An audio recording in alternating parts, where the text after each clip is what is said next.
Hello, welcome to the Alone Show. I'm your host, John Alone, and in this episode, I haven't brought on any regulars because they're busy doing whatever in life. As for our guest, she is from Kansas City, Missouri. She is an author of Face Everything and Rise, and the founder, the CEO of From the Green Desk. Ladies and gentlemen, I give you Kelsey Walker. Hi there. Thank you for having me. You're welcome. So, how's life? Oh, it's picking up. Yeah, same with Got a lot me. of irons. Yeah, got a lot of irons in the fire right now. Mhm. Yeah. So, what have you been up to much recently? So with my book recently being released, Everything in Rise, which is the story of my memoir with my experience with abortion. Um, it's really, after writing the memoir and releasing it, a lot of women and folks have reached out to me and said, "Hey, I really need, help processing my trauma related to child loss or pregnancy loss or abortion. Can you help me?" And so I turned around and founded From the Green Desk, which is an up and coming nonprofit here in the United States, but it's a digital one, so it could be used worldwide. What we do is provide coaching as well as group therapy to individuals who have gone through abortion or have lost pregnancies or lost children. We also are going to be providing narrative meditation for those folks as well. And then we have a weekly blog, as well as in March, we'll be launching a podcast so that people can really immerse themselves in healing. Oh, great. Tell me more about this book you've written. Absolutely. So it comes from, it's a memoir, so it comes directly from my experience. At 17 weeks, we found out that the baby that I was carrying, our daughter Hope, had osteogenesis imperfecta type 2, which is the lethal version of brittle bone disease. So all of the bones in her body were broken. Her ribs were breaking in on her lungs and her heart, and she was suffering. And my husband and I made the difficult decision to have an abortion, to not only end that suffering, but also to um, save my life, because my life was being threatened from carrying her as well. Oh, So it's about that experience walking through that fire. It details out what harm the laws that are currently upheld in the United States that surround these clinics hold. From anything from asking me 6 times while I was there if I wanted to go through with the procedure, them not knocking you out all the way for the procedure, giving you something called midazolam, which helps you forget, quote unquote, but I remember everything. And also not allowing my partner to be in the room with me during the final stage of the procedure. And these are all wrapped up again in government law and regulation as to what is going on in those rooms. And honestly, I don't blame the providers, because the providers were very compassionate folks. There was a nurse that held my hand and kept eye contact with me the whole time, because I was very sad and very scared. There was, at the end of the procedure, they gave me a card with her footprints on it, as well as a blanket that they held her in. And, just really showed me a lot of compassion and care. But what I quickly found was that there, after having an abortion, and even, with, my outward story at the time was that we had lost her. There is no support out there for folks that are facing abortion. And what I after the procedure, they give you 4 phone numbers. And they say, stick to this list. If you go off this list, it's not going to be good for you. And the list is the suicide hotline, the abortion support hotline, which is a lot like the suicide hotline, a phone number for a psychiatrist that is about 3 hours away from you, which is, I was 3 hours from the next biggest city when I had my procedure done, and this was before telehealth was a big thing. So trying to follow up with a doctor like that was just not possible. And the final one is the after hours phone number for their clinic, because if you go to a hospital in the United States after you've had a dilation and an evacuation, a D&E, which is what I had, the emergency room doctors will not know how to treat you if something goes wrong. So you have to call the after hours hotline. And you stick to that list or you're going to be in trouble. And of course I didn't stick to the list because I was I was searching out for help, mentally dealing with the loss of her and the trauma from remembering everything about the procedure, and the laws that were wrapped up in it that caused the trauma. And I reached out to what I thought was an abortion support group. It turned out to be a pro-life organization that took me to a pastor that said, it's too bad, basic in synopsis, it's too bad about your baby, but you're gonna go to hell. And was not helpful, re-traumatized me. Also after, we got our daughter Hope's ashes back, I called 7 different churches to try to have a funeral, have someone, bless her ashes, pray over her, something like that. And all 7 churches rejected me and told me no, which is like a whole new basis of cruelty that I hadn't experienced before. So, it's the book is about that journey and finding the strength to rise and really finding healing in, when I finally did find a psychologist, that journey, as well as, my journey with EMDR, which is a special kind of therapy for post-traumatic stress disorder, which I developed as a result of all these layers of trauma. And between EMDR helping me peel back those layers of trauma, writing the book, and then the Women's March this last October, it really healed me. And I want to share that with other people that are going through the same thing. Wow, incredible. And how Thank you. and how's that experience that you've been through has benefited other people who's going through the same situation that you've went through? So right now it's benefiting others because right now what's going on in the United States is the state of Texas passed something called the heartbeat bill, which means that after 6 weeks of pregnancy, you are no longer legally allowed to have an abortion in the state of Texas. There's also a $10,000 bond put on your head if you assist or have an abortion in the state of Texas. So, there's copycat bills popping up all over the country, including Kansas, which is where I had my procedure done.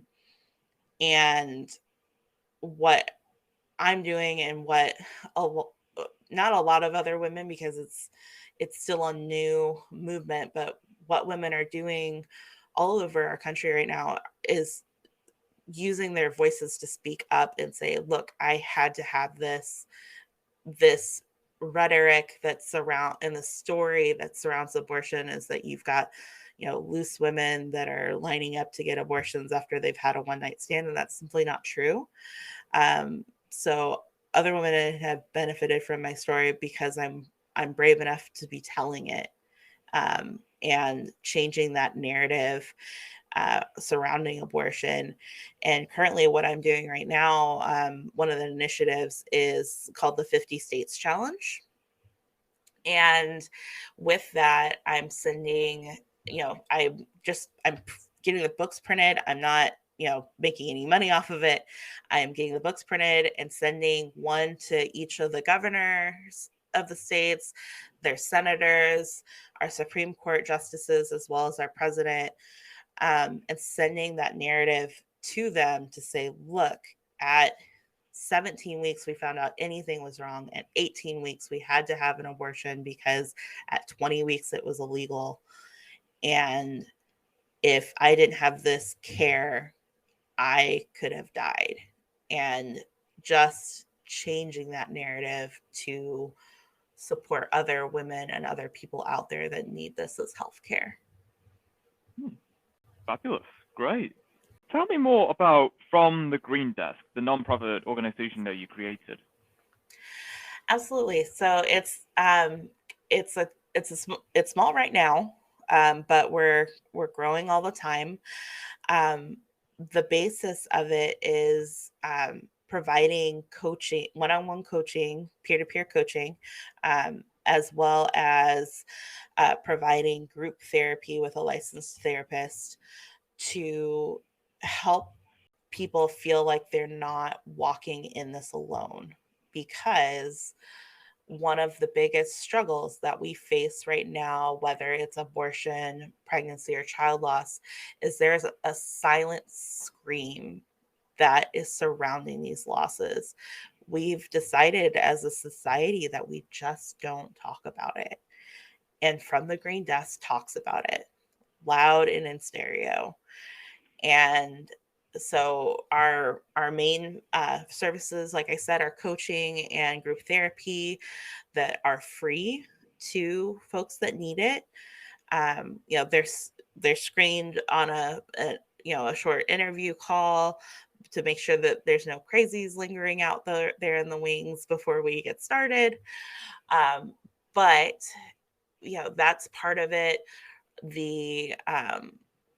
The blog is becoming part of it as well. It's, part mental health, part grief, part advocacy as well.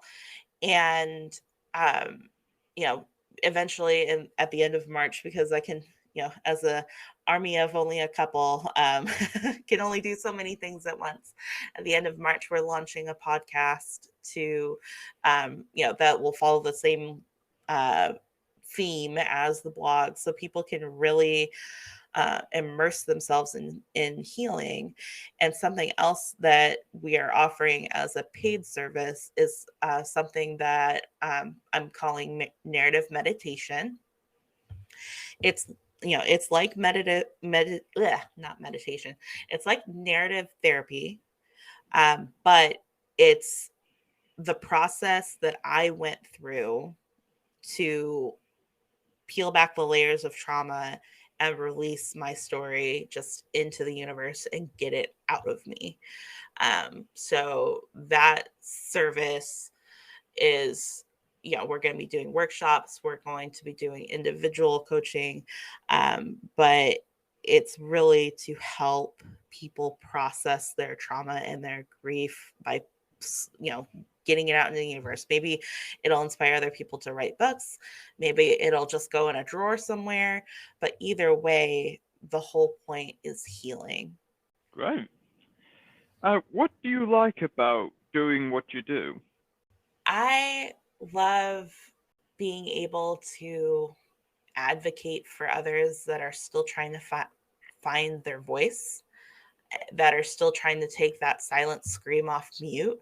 And I really like, what was interesting is, when I was a teenager, I did protests for reproductive rights and things like that. But I had yet to have experienced it myself. And, there are youth and there are women and folks from the LGBTQ plus community out there that are out there protesting that, while they're attached to the issue, don't understand it yet. And now because I have the experience, I have the opportunity to share it with them and help fuel their passion and fuel the passion for future generations. Great, incredible. Thank you. So, welcome. What was like? What was life for you growing up? So I spent the first 10 or so years of my life in Kansas City. When I was 10 years old, my dad got a job transfer to Chicago.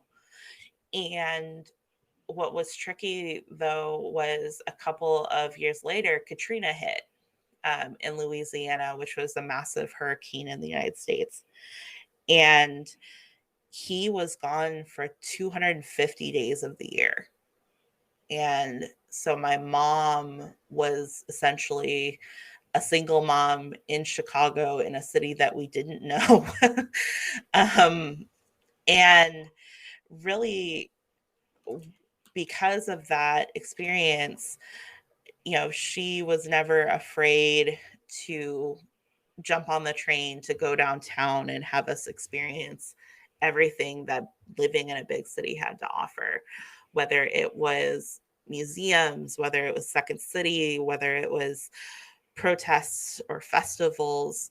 We found our way around. And I think that experience and um, that willingness to explore, fueled and gave me a lot of experience and passions for a lot of things.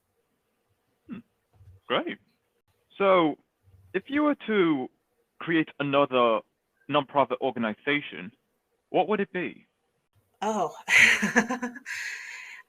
if I could start another nonprofit organization, which makes me sound tired thinking about it, I would probably. I've worked for nonprofits for about 11 years now. I started out doing medical search and rescue in New Mexico and just like moved up through the ranks from there. I would start a nonprofit that surrounds em- empowering young women and young folks from the LGBTQ plus community to find their voice in writing, no matter what their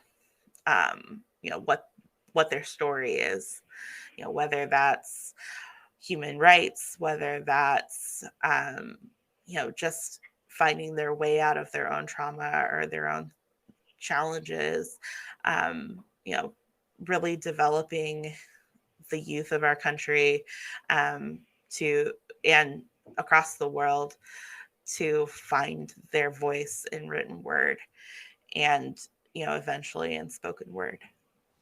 Hmm, great. So, so if your life was a meal, what would it be? Ooh, it's a good one. Probably pad thai, because it's really good, but there's Okay. like it's a little bit nuts. Hey. Oh, yeah, very good choice. And you had to crack a couple eggs to get it. So, Oh yeah, it's it's just makes life a little bit fuller. I agree. So, if you could make a wish right now, what would it be? Whew, that's a tough one. Um, my first and ultimate wish would be to have hope with us, Hmm, but um, really, what is deep down in my heart is for us to not, or is goodness, it's like cheating if you have like a 3-part wish. Um, but like genies do 3-part wishes. So, so I would say that, if there was a world where we didn't need abortions, that would be amazing. But I think the most realistic wish that I could have would be for us to stop fighting about the procedure and start working on developing it so that it causes less, while it is safe, causes less mental trauma to the folks that need it. Great. What's your favorite season? Fall. Okay. Any reason Yeah. you like fall? I love the colors. I love sitting around a campfire with some hot chocolate and a good book and a warm blanket. Okay. Yeah, that's a good answer. I Yeah. like fall for the leaves and all the colors, the nice Yes. warm brownie color. But yeah, I Yes. agree. Yeah. Do you There's warmth to it. Yeah, absolutely. Do you Since the pandemic started, I haven't traveled much. However, I did, on Tuesday, I actually bugged out and went to a small Airbnb about an hour away from where I live, and just me. And it had a clear clawfoot tub. I had some sushi, and it had plants everywhere. The sun was shining, the breeze was blowing, and I just got in that space to create and write, and it was beautiful. So even though I haven't been able to travel much, that staycation was worth the recharge for sure. Great. Have you have you ever met any interesting people throughout your life? Oh yeah. maybe maybe not like big name folks, but what was interesting, and it feels like a cop out for saying that my husband is an interesting person, but the way that we met was interesting. um we both worked in New Mexico, and I got stranded in the middle of nowhere. And I walked over to this group of guys that I knew that were waiting for the same bus that I was waiting for that never came. And I asked, I asked them about it, and they said, just wait here. Our friend's coming to get us. So this blue truck pulls up, and my husband was the one driving the truck that rescued me. And they were very gentlemanly about it. They let me ride in the cab, and they jumped in the back. And what turned out, the ironic part was that while I was growing up in Kansas City, we were less than a half a mile away from each other. And we actually, his dad was my brother's cub master, and we should have met like several times. We went to the same elementary school. We went to the same daycare, all the things. But it took going to New Mexico and getting lost in the middle of nowhere to find each other. Yeah. Who was the funniest person you've met? Ooh. Um, I would probably say my son Caden. He's almost 9, and he is hilarious. Like I've never met a person that is so full of light as much as my son Caden is. Okay. And what was something about your son that just makes you laugh every time? Oh, uh, well, in true boy mom fashion, there's always the fart jokes, but I would say that he just like loves to be part of the older conversation. Like he loves to, even though he doesn't get the context necessarily of what you're talking about, he wants to be part of that. So he'll make jokes surrounding it and not realize that that he is like way above his pay grade for what he's talking about. It's adorable. Oh, that's nice. Yeah. Is there anything about you you're just too tired to explain to people? Ooh, sometimes, or at least a lot of what I've gotten since I, um, released the book and started from the green desk is people don't understand why. Why now? Why are you sharing this? Why do you have social media accounts now? Before this I stayed off of social media. And my answer for them has been, you know, I just couldn't hold in that scream any longer. With what happened in Texas, with what's happening all over our country with the copycat bills right now, and my pain that I've been carrying for hope all this time, I just couldn't take it anymore. It only took me 6 months to write my book because when I started, it all came pouring out of me. And that's not an accident. Okay. And what I've found is that the more truth that I share, the more people that I'm able to empower, it is filling my heart. Where the broken pieces are, there's pieces that are being filled. The cracks are being filled by this advocacy and helping other people. And that is something that I I want to share with the world. Great. Do you have any pets? Too many.